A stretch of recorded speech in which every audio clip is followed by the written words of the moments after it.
Magandang araw po mga kabarangay. Welcome to our weekly Kapitan's Report. So, kamusta po tayo mga kabarangay? Sana lahat po tayo ay okay naman, no? Maayos ang kalagayan.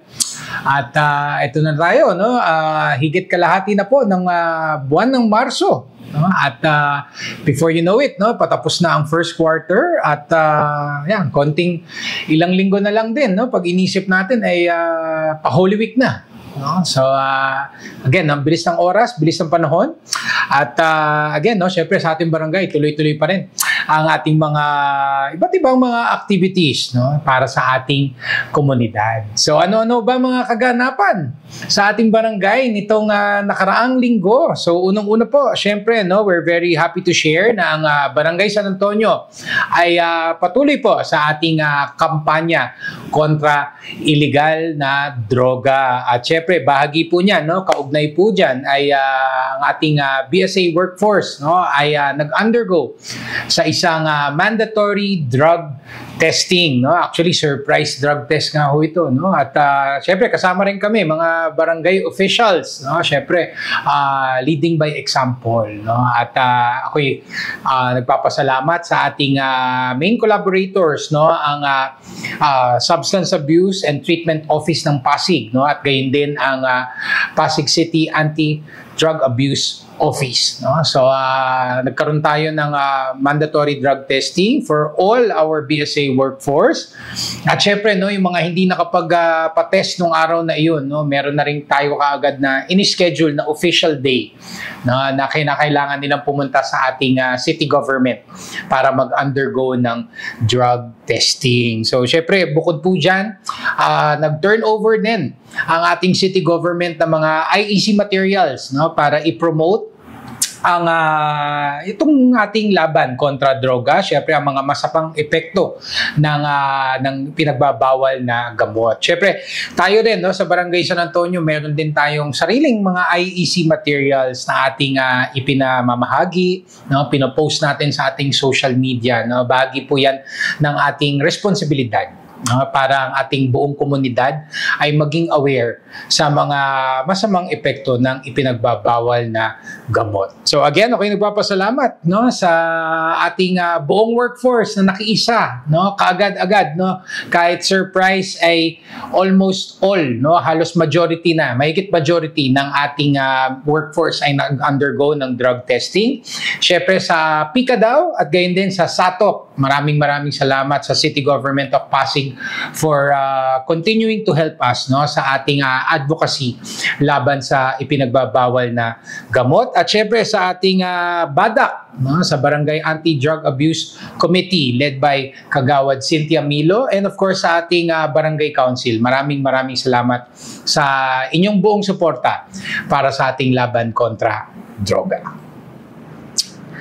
At syempre, no, buwan ng Marso, patuloy pa rin po ang ating mga activities, no, kaugnay ng Fire Prevention Month, no. Syempre, tuloy-tuloy, sunod-sunod ang ating mga activities para sa Fire Prevention Month. Syempre, unang-una dyan, ang pakikiisa ng Barangay San Antonio sa nationwide simultaneous earthquake drill, na kung saan syempre nakiisa ang ating barangay at nagsagawa tayo ng ating drill dito sa ating barangay hall, no? So syempre maraming salamat sa ating mga empleyado na nakiisa.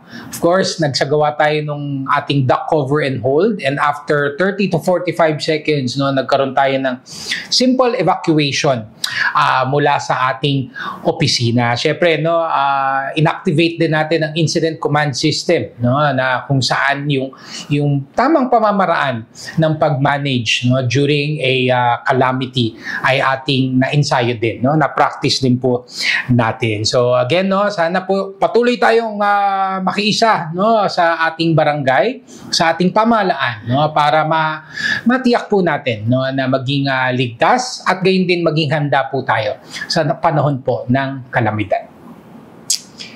At syempre, no, bukod sa nationwide simultaneous earthquake drill, nagsagawa rin tayo ng fire, earthquake, and evacuation drill sa ating BSA Child Development Center. So syempre, nakilahok ang ating mga mag-aaral, ang ating mga parents, mga daycare teachers and staff natin, no, sa isang simple evacuation drill na isinagawa natin sa ating paaralan.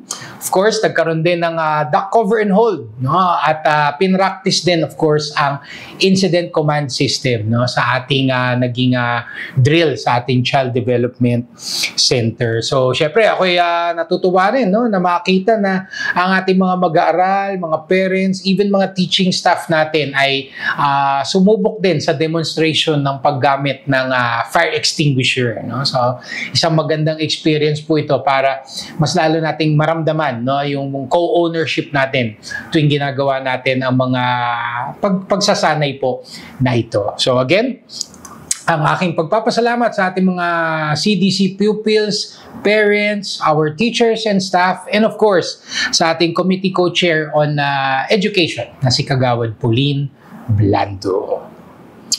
At syempre, no, ang ating mga stakeholders, no, ay very active din sa pagsasagawa rin ng kanilang mga fire evacuation drills, mga fire safety seminars, no? So kamakailan, ang Linden Suites, isa sa mga pangunahing hotel natin, no, na matatagpuan dito po sa Barangay San Antonio, ay nagsagawa ng kanilang fire and earthquake drill, no? Nagkaroon din sila ng maayos na evacuation, no, and activation ng kanilang incident command system. Syempre, ang ating mga gas station, no? Ilang gas station din ang matatagpuan dito po sa ating barangay. And most recently, ang Petron, no? Dito po sa may Meralco Avenue ay nagsagawa ng kanilang fire safety seminar. Of course, isinagawa po ito ng Bureau of Fire Protection. And of course, yung kanilang evacuation drill at gayon din ang wastong paggamit ng fire extinguisher. So again, ako'y nagpapasalamat sa ating mga constituents, mga stakeholders natin na very proactive, no, pagdating sa disaster management. Alam ko meron pa tayong mga susunod, no, na mga fire and evacuation drills na magaganap. Hindi lamang sa buwan ng Marso, pero yung mga sulat na natatanggap natin is meron na nakaschedule ng April, misi sa May, no, meron na rin nakaschedule bilang compliance na rin sa pagsasagawa ng fire and evacuation drill sa kanilang mga establishmento. So again, ako'y nagpapasalamat sa ating mga constituents sa inyong very active participation at syempre, no, sa ating BDRRM team, no, maraming salamat sa inyong pag-facilitate ng mga disaster management activities natin sa ating barangay, of course led by Kagawad Melvin Villaruz. At syempre, buwan ng Marso is also Women's Month at syempre walang patid, no, ang ating pagsasagawa ng iba't ibang mga activities bilang pagdiriwang po ng Women's Month dito po sa Barangay San Antonio. Syempre, idagdag ko na rin na kamakailan nagkaroon kami ng seminar and workshop para sa paghahanda ng God Plan and God Budget, no, para sa taong 2026, and this was facilitated, no, by the God Office of the Pasig City Government. So, syempre, natataon na ito, no? Dahil talagang ang planning naman natin is really long-term at yung mga activities natin for 2026, no, ay pinaplano na din po natin. Pero, syempre, ito, noong mga nakaraang araw, especially this last weekend, no, ay meron tayong mga isinagawang mga Women's Month related activities, no? Yung ating celebration ng Buwan ng Kababaihan dito po sa BSA. And of course, last weekend, double event tayo, no? Unang-una dyan ang ating cleanup drive na kung saan ang nagkaroon ng main participation ang mga kababaihan.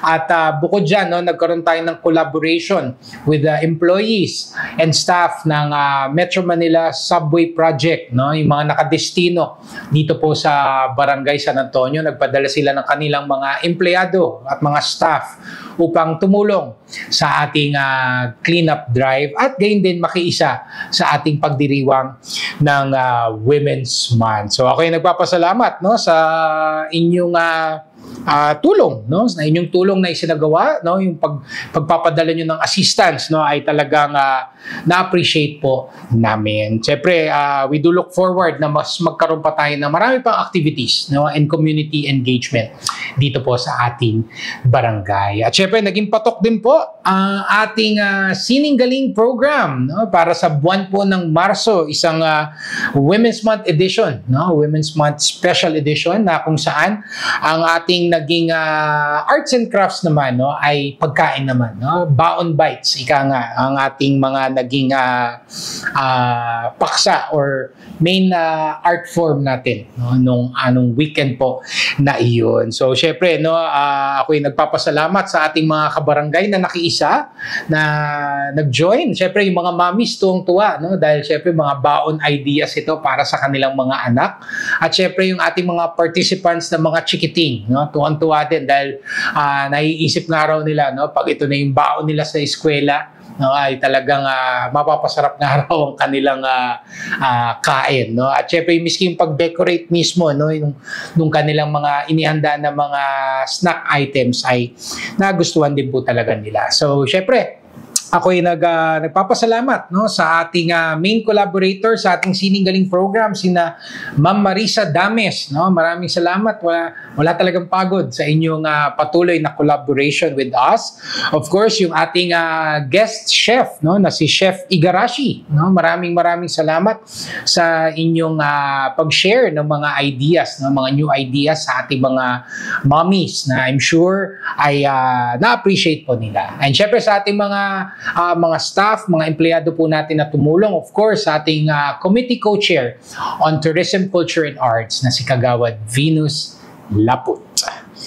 At syempre, tuloy-tuloy din po ang ating mga isinagawang seminar and workshops, no, na ang barangay naman ang nag-host. No? So, marami tayong mga naging paksa, no, para sa pagdiriwang ng Women's Month. Pero, syempre, most important, no, topics ay yung violence against women at syempre yung Safe Spaces Act. So, we do expect na meron pa tayong ilang mga seminars and workshops, no, na tayo mismo ang magko-conduct, no, both sa ating mga workforce, sa ating constituents, at syempre sa ating mga stakeholders as well. So, abangan po natin yan, no? Again, sabi ko nga, itong advokasya natin, no, patungkol sa Violence Against Women at Safe Spaces Act, hindi lamang po limited ito sa buwan ng Marso, at ito'y programa na tinitingnan po natin na magagawa natin ng isang buong taon. At syempre, samantalahin ko na rin mga kabarangay, this coming Saturday, March 22, magkakaroon po tayo ng isang special Women's Month Zumba fitness session dito po sa may Emerald Avenue. So this will be from 8 a.m.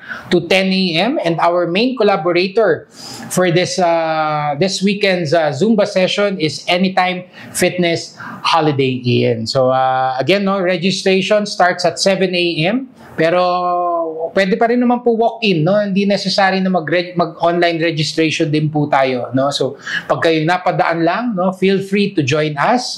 Libre po ito. Walang babayaran. At basta't makiindak lamang po kayo at makisaya sa ating free Zumba session. So again, ang aking pagpapasalamat sa Anytime Fitness Holiday Inn for collaborating with us, no? Again, natutuwa kami na ang ating mga stakeholders ay patuloy sa collaborations with Barangay San Antonio. And of course, ang aking pagpapasalamat din sa ating mga kagawad, no? Of course, kay Kagawad Rachel Rustia ng Health and Nutrition, and sa ating Gender and Development Office ng Barangay San Antonio led by Kagawad Pauline Blando. And of course, mga kabarangay, aming patuloy na pag-anyaya po sa inyong lahat to please like and follow our official Facebook pages.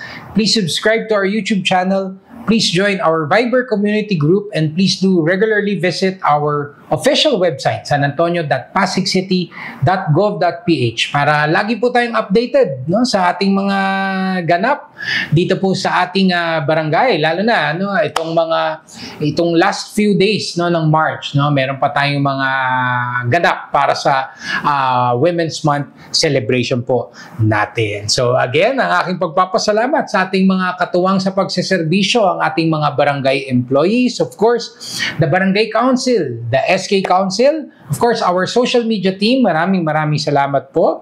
Of course, sa ating mga benefactors, donors, and collaborators, no? Maraming salamat sa inyong patuloy na pagtulong, no, sa ating barangay sa paghatid ng iba't ibang mga programa para po sa ating mga constituents. And of course, most importantly, sa ating mga mahal na constituents, mga kabarangay natin, mga netizens natin, maraming salamat po sa inyong active participation.